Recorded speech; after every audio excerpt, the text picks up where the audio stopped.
అరకిలో అటుకులు అనమాట. ఇవి వచ్చేసి ఫ్రై చేసుకోవాలి. షాలో ఫ్రై అనమాట. సిమ్లో పెట్టుకునేసి చేసుకోండి. హైలో పెట్టుకుంటే జల్దీ మాడిపోతాయి అన్నమాట. అందుకనేసి సిమ్లో ఒక 5 minutes పెట్టుకోండి. ఇలా కలుపుతూ ఉండండి, లేకపోతే కింద మాడిపోతూ ఉంటుంది. అటుకులు మందంగా ఏమి ఉండవు కదా, పప్పులాగా ఉంటాయి.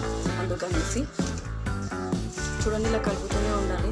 కలుపుతూ ఉండడం వల్ల చూడండి కలర్ వైట్ కలర్గా ఉన్న అటుకులు మెల్లిమెల్లిగా కలర్ మారుతూ వస్తున్నాయి కదా. ఇప్పుడు దీన్ని ఒక ప్లేట్లో తీసి పక్కన పెట్టుకుందాం.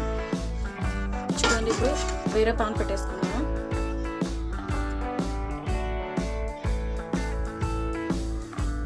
చూడండి, పాన్ వేడైపోయింది. ఇప్పుడు వచ్చేసి ఆయిల్ వేసుకుంటున్నాం. ఆయిల్ అనేది కొంచెం ఎక్కువ పడుతుందండి. ఇవి నిల్వ కూడా ఉంటాయి, పాడమైతే ఏమి ఉండదు.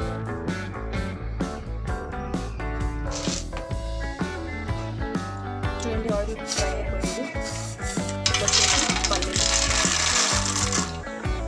పల్లీలు ఎక్కువ వేసుకుంటున్నాను. మీకు ఎక్కువ కావాలంటే ఎక్కువ వేసుకోవచ్చు, తక్కువ కావాలంటే తక్కువ వేసుకోవచ్చు. ఈ పల్లీలను కొంచెం సేపు ఫ్రై అయ్యేలా చూసుకోవాలి. మరీ ఎక్కువ కాకుండా మరీ తక్కువ కాకుండా. చూడండి, పల్లీలు ఫ్రై అయిపోయాయి కదా. వచ్చేసి కొద్దిగా శనగపప్పు,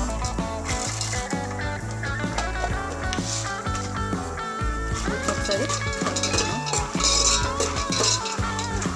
శనగపప్పు అనేది ఆప్షనల్ అండి. అది మీ ఇష్టం, వేసుకోవాలనుకుంటే వేసుకోవచ్చు, లేకపోతే లేదు.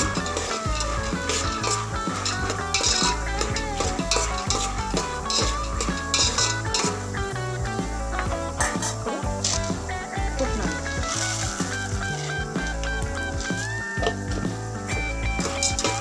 నేను ఎక్కువ వేస్తున్నానే ఏం లేదు, అది మీ ఇష్టం అండి. వాటిలో ఎక్కువ ఉంటేనే క్రిస్పీగా ఉంటాయి కాబట్టి బాగా తింటారు.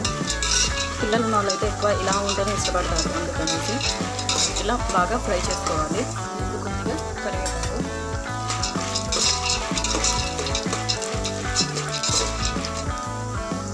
చూడండి ఇప్పుడు ఫ్రై అయిపోయాయి కదా. వచ్చేసి పసుపు కొంచెం ఎక్కువ వేసుకోండి. పసుపు కలర్ ఉంటూ బాగుంటుంది. ఒకసారి కలుపుకొని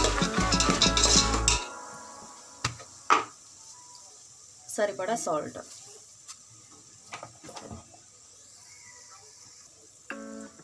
సరిపడా కారం, వీటిని ఒకసారి కలుపుకోవాలి.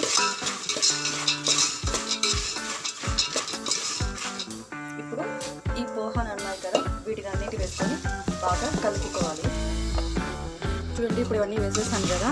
సో వీటిని బాగా కలుపుకోవాలి, బాగా మిక్స్ అయ్యేలాగా.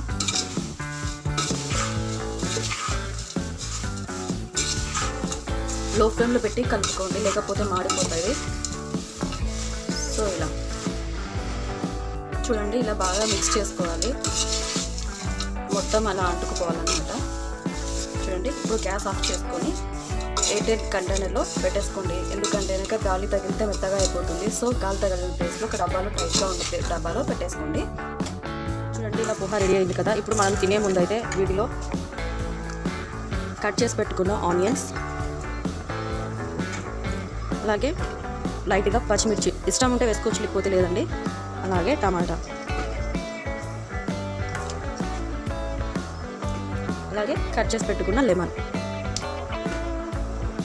వీటిని ఒకసారి బాగా మిక్స్ చేసుకొని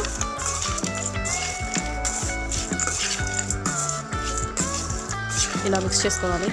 చూడండి, ఇలా కలిపి పెట్టుకున్న ఉంది మిశ్రమం ఉంది కదా. దీన్ని వచ్చేసి ఇలా ఒక బౌల్లో సర్వ్ చేసుకుంటే తినేటప్పుడు బాగుంటుంది మీకు. మళ్ళీ ఒకవేళ మీరు లెమన్ పిండుకోవాలనుకుంటే పైన లెమన్తో సర్వ్ చేసుకోవచ్చు. చూడండి, ఇంతే, పోహా అనేది రెడీ అయిపోయింది. మీకు నా ఛానల్ నచ్చినట్లయితే సబ్స్క్రైబ్ చేయడం మాత్రం మర్చిపోకండి. Thanks for watching.